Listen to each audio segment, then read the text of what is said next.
Our next story is about Syria. The question being, is Syria becoming another Libya? Here's why I say this. In 2 days, more than 1,000 people have been killed in clashes between Syrian security forces and forces loyal to the ousted President Bashar al-Assad.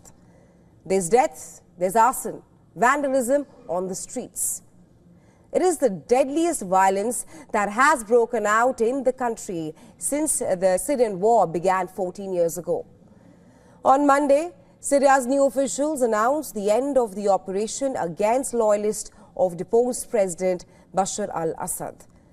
But this came after over 1,000 civilians were killed in the worst violence since his overthrow in the violence that broke out last week. Survivors describe random shootings, burning homes, and families fleeing in terror.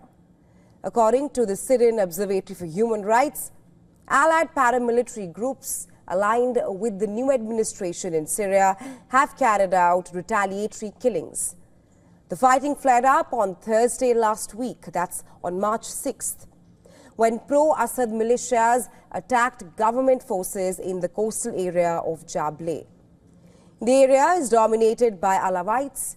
The militias targeted security patrols and checkpoints, killing 13 personnel. The former president, Bashar al-Assad, belongs to the Alawite community, a Shia sect of Islam. Now, the Alawites are a minority group and they had dominated government posts under Assad.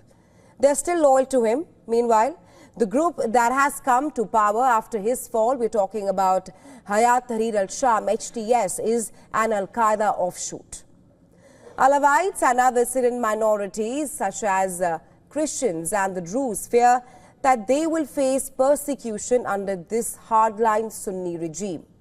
Although interim President Ahmad al-Shara has pledged to carry everyone along, now, in the government crackdown that followed the attack on security on Thursday, scores of civilians were killed. The government forces were joined by armed Sunni fighters who are reported to have targeted and killed Alawite people in what has been described as revenge for atrocities. That's under the Assad regime. On Saturday, armed groups loyal to Assad attacked several medical facilities, including Latakia's National Hospital. The attack came from buildings surrounding the hospital. Some of these structures were isolated, including an unfinished and abandoned building. It appears that the attackers infiltrated these empty buildings and opened fire on the hospital. As a result, many civilians were caught in the crossfire. Bodies were seen lying on the roads and on the roofs of buildings, as gunmen had prevented civilians from burying them for a very long time. As security forces regained control, many locals voiced dread over the resurgence of violence. Driven by revenge, the violence marks the biggest challenge yet for Syria's new government, now in the absence of any legal accountability. There's fear that this could fuel further violence in Syria and destabilize post-Assad Syria. Syrian security reinforcements have been deployed across the port cities of Latakia and Jableh, with roads shut down as forces work to regain control of the coastal region. We don't want a sectarian war. We want to rebuild our country. We don't want bloodshed, neither from us nor them, because it won't change anything. There are those who benefit from war and don't want Syria to recover. They profit while civilians on both sides suffer. But we reject that. We want peace and we want our country to heal. Well, Syria's neighboring countries have vowed to support Syria, announcing the establishment of a joint operations center in a bid to combat the Islamic State militant group. Well, foreign ministers, defense ministers, chiefs of staff and intelligence chiefs from Jordan, Turkey, Syria, Iraq and Lebanon attended this meeting.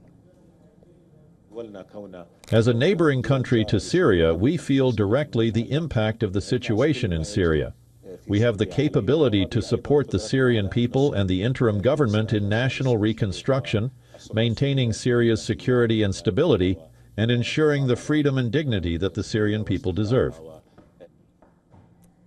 Well, Syria's leader Ahmed al-Shara has launched probe into the deadly clashes and has declared that Syria will not be dragged into another civil war. We will not tolerate the remnants of the fallen regime who committed crimes against our army forces and state institutions. They have only one choice, which is to surrender themselves to the law immediately. But as Shara scrambles to contain the deadliest violence Syria has seen in years, the scenes from the ground have reopened wounds of the civil war. You see, tensions have been high ever since Assad's downfall. There were sectarian attacks against Alawites.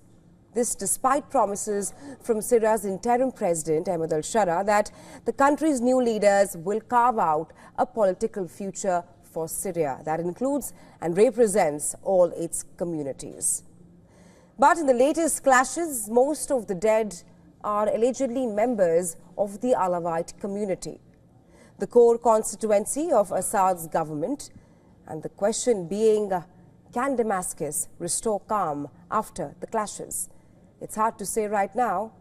It has struggled to reconcile with skeptics of its Islamist government, as well as with Kurdish-led authorities and the Druze minority. Al-Shara has lobbied to convince the US and Europe to lift sanctions so that it can pave the way for economic recovery and pull millions of Syrians out of poverty.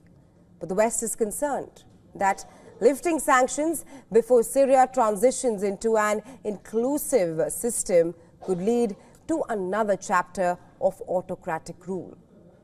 Assad's overthrow had ended decades of dynastic rule by his family, which was marked by severe repression and a devastating civil war.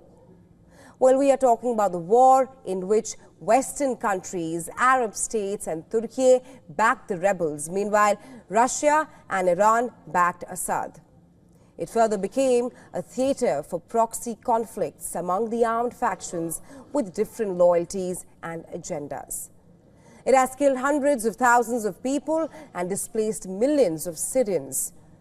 After Assad's overthrow, Syrians seemed to have secured the freedom to chart their own future. But even though all seemed good for a while, the deadly clashes have thrown wrench into the works. What comes next? That is anybody's guess.